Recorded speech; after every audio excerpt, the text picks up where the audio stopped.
Kami dari kelompok pertama yang terdiri dari saya sendiri, Rosmalinda, dan rekan saya, Syarif Muhammad Haris Fadila.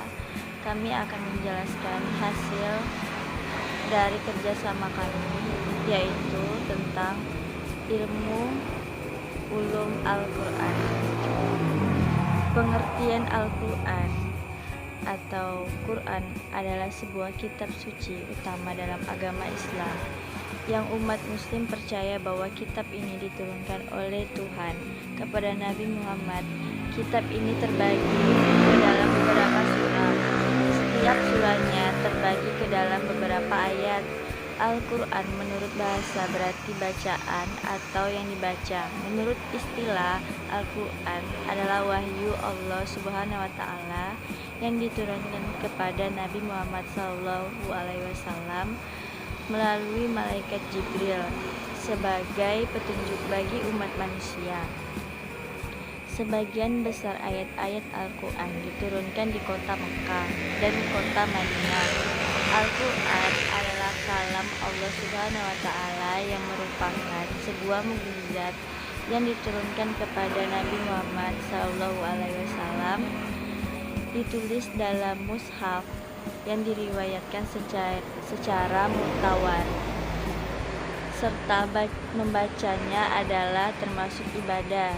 Jawaban kitab suci umat Islam yang berisi firman Allah yang diturunkan kepada ulumul Quran berasal dari bahasa Arab yang merupakan gabungan dua kata ithafi, yaitu ulum dan Al-Quran.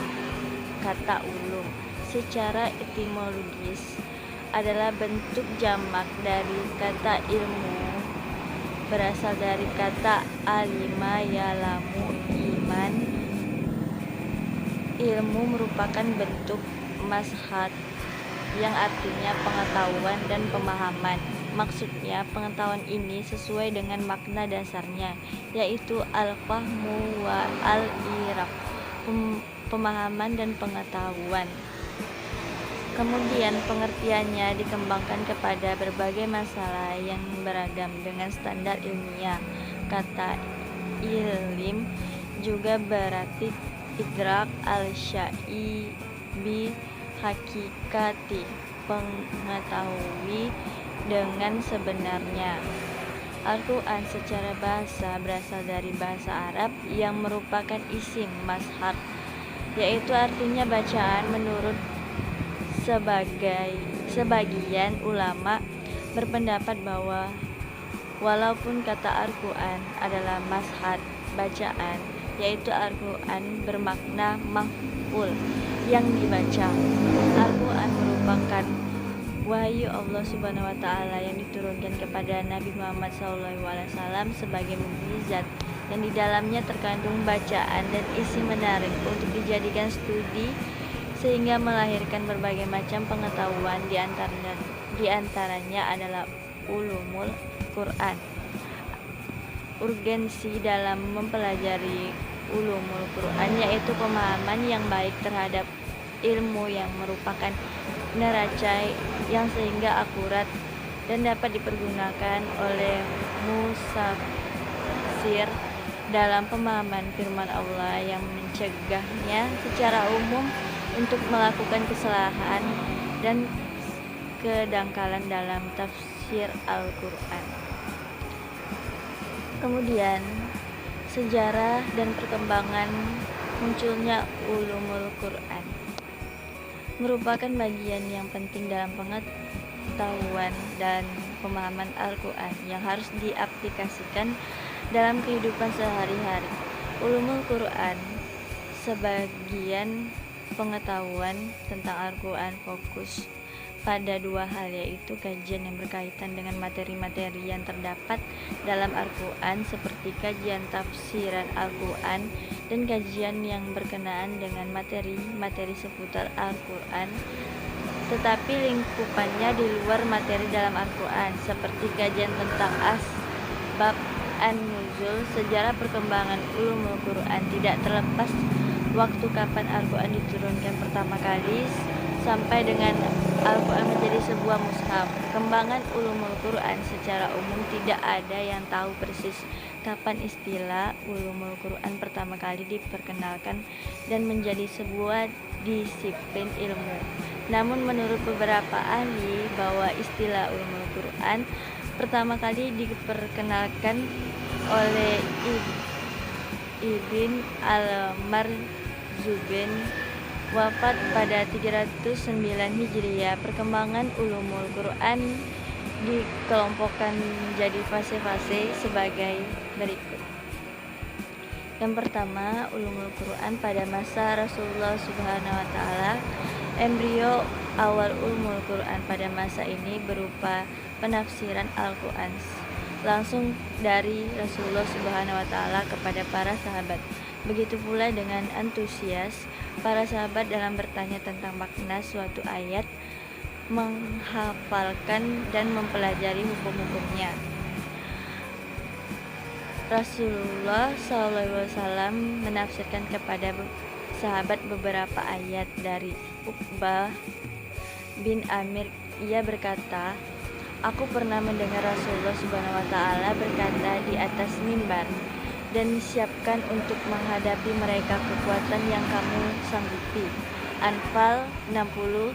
Ingatlah bahwa kekuatan ini di sini adalah memanah Rasulullah Subhanahu wa taala hingga awal abad kedua, fase lahirnya cabang-cabang ulum Al-Quran dan kodifikasinya mulai abad kedua hingga abad kelima, dan fase kodifikasi ulum Al-Quran sebagai suatu ilmu yang mencakupi berbagai ilmu Al-Quran, yaitu sejak abad kelima hingga saat ini telah lahir puluhan tokoh di bidang ulum Al-Quran. Di antaranya mereka yang memiliki termasyhur adalah Jalil al-Din al-Suyuti, pengarang kitab Al-Iqad fi Ulum Al-Quran, dan Al-Zarkashi, pengarang kitab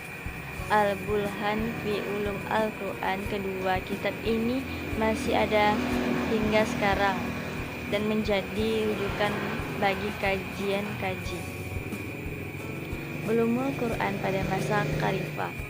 Pada masa Khalifah, tahapan perkembangan awal embrio ulumul Quran mulai berkembang pesat, di antaranya dengan kebijakan-kebijakan para khalifah sebagai berikut.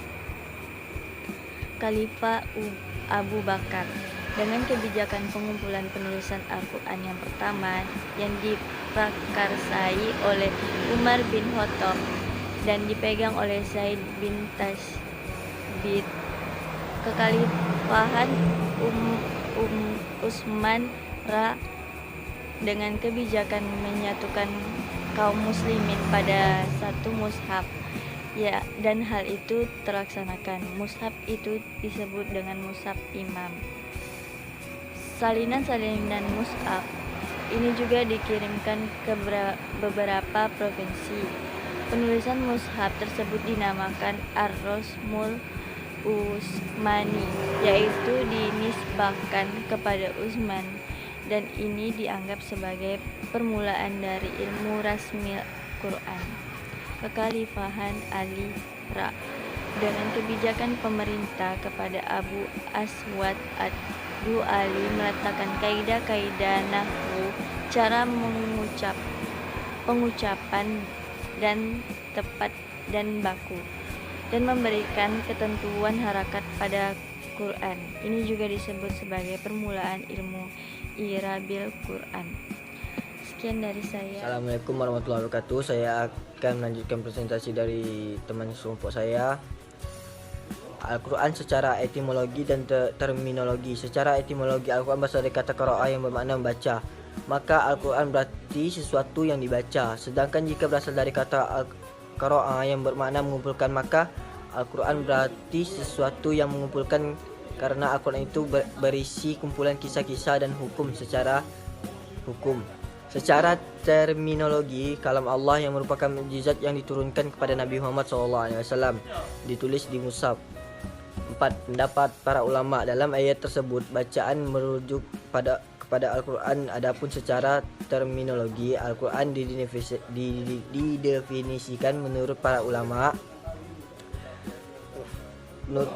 sebagai berikut. 1. Muhammad Abdul Al-Azim Al-Zarqani memberikan pengertian sebagai berikut. Al-Quran adalah firman Allah Subhanahu wa taala yang mengandung mukjizat yang diturunkan kepada Nabi Muhammad SAW, yang diriwayatkan secara mutawwir, yang merupakan ibadah bagi yang bacanya. 2. Imam Jalal al-Din al-Suyuti mengemukakan definisi Al-Quran ialah firman Allah Subhanahu wa taala yang diturunkan kepada Nabi Muhammad SAW sebagai mukjizat walaupun hanya dengan satu surah daripadanya. 3. Mardan mendefinisikan Al-Quran yang lebih luas. Ia mendefinisikan Al-Quran yaitu firman Allah Subhanahu wa taala yang mengandung mukjizat yang diturunkan kepada penutup para nabi dan anbiya dan rasul dengan perantara malaikat Jibril alaihissalam, yang tertulis dalam mushaf, disampaikan secara mutawwir yang dianggap sebagai ibadah bagi yang baca, yang dimulai dengan surah Al-Fatihah dan ditutup dengan surah An-Nas. 4. Muhammad Abdul Al-Rahim mengemukakan bahawa Al-Quran adalah kitab samawi yang diwahyukan oleh Allah Subhanahu wa taala kepada Rasulullah SAW, penutup para nabi dan rasul melalui perantara Jibril, yang disampaikan kepada generasi berikutnya secara mutawwir, tidak diragukan. Dianggap ibadah bagi orang yang bacanya. Berdasarkan definisi tersebut diperoleh unsur-unsur penting tercakup definisi Al-Quran, yaitu 1. Firman Allah Subhanahu wa taala yang diturunkan kepada Nabi Muhammad SAW, diturunkan melalui perantara malaikat Jibril alaihissalam. 3. Berbahasa Arab. 4. Diterima secara mutawwir. 5. Ditulis dalam sebuah mushaf. 6. Membacanya bernilai ibadah. 7. Sebagai bentuk pengingatan, petunjuk, tuntunan dan hukum yang digunakan umat manusia untuk sebagai pedoman untuk menggapai kebahagiaan hidup di dunia dan akhirat. Kedudukan Al-Quran sebagai sumber utama dan pertama dijelaskan dalam Quran surah Al-Nahl.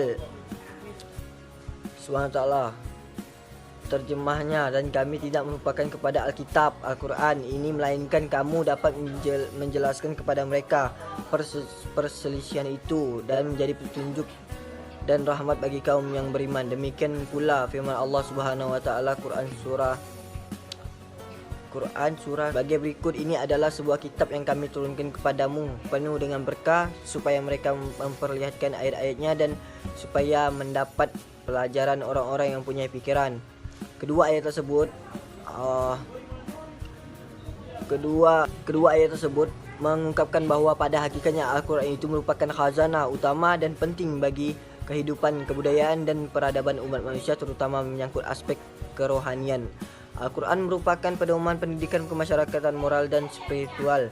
Berdasarkan penjelasan-penjelasan tersebut, maka dapat dijelaskan bahawa ulumul Quran adalah sejumlah pengetahuan ilmu yang berkaitan dengan Al-Quran, baik secara umum seperti ilmu-ilmu agama Islam dalam bahasa Arab, dan secara khusus adalah kajian tentang Al-Quran seperti sebab turunnya Al-Quran, nuzul Al-Quran, nasikh mansukh, ijaz maki, madani dan ilmu-ilmu lainnya. 5. Objek konsep ulumul Quran. Objek pembahasan ulumul Quran dibagi menjadi 3 bagian besar. Sejarah dan perkembangan ulumul Quran meliputi sejarah rintisan ulumul Quran di masa Rasulullah SAW, sahabat tabi'in, dan perkembangan selanjutnya lengkap dengan nama-nama ulama dan sarangnya di bidang ulumul Quran di setiap zaman dan tempat. 6. Unsur-unsur definisi Al-Quran. Berdasarkan definisi tersebut diperoleh unsur-unsur penting yang tercakup definisi Al-Quran, yaitu 1. Firman Allah Subhanahu wa taala yang diturunkan pada Nabi Muhammad SAW. 2. Diturunkan melalui perantara malaikat Jibril alaihissalam. Diterima secara mutawwir, pokoknya yang tadi saya baca. Nombor 7. Pembelajaran Al-Quran. Mempelajari pelajaran ilmu Al-Quran sangat penting bagi umat Islam kerana ilmu ini mempelajari tentang ayat-ayat Al-Quran seperti Ashabul Nuzul ayat Al-Quran. Sekian dari saya, Syarif Muhammad Al-Fadilah. Assalamualaikum warahmatullahi wabarakatuh.